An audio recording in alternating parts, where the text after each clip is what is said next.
Hello again. August 2015. Location, Winchester, UK. So hot on the heels of our Rendlesham Forest visit, we drove over to Winchester to look into what's been going on there. It's become quite a little UFO hotspot by all accounts.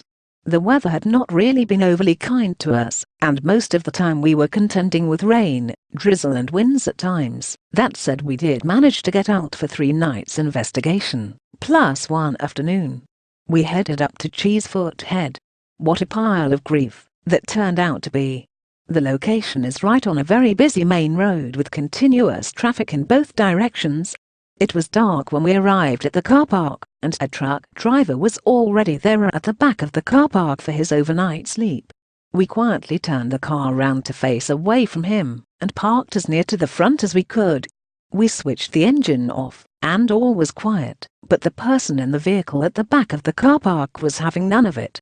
He started his engine and switched on his headlights, flooding us and the car with full beam lights, which carried on for a good 20 minutes to half an hour, before we decided it was a non-starter, and drove off down the valley to the famous site, where the Joyce and Ted Pratt incident happened, down at Chilcomb Lane.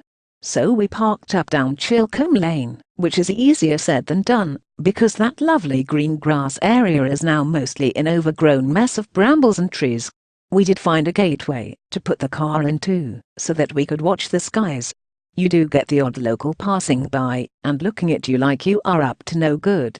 In the end, we decided it might be better to be totally overt, and get the high-vis vests out, and tripod with camera pointing into the sky. Hopefully that would leave them in no doubt what we were up to. To cut a long story short, we saw absolutely nothing of interest, but we did note that the area is on the main flight path to an airport a few miles away.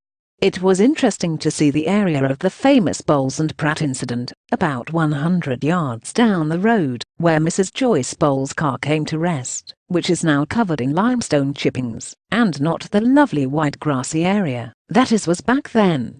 Be aware that there is a man-made ditch, which is about 4 feet deep, stopping anyone getting over. That is all for now, so until the next report, goodbye for now.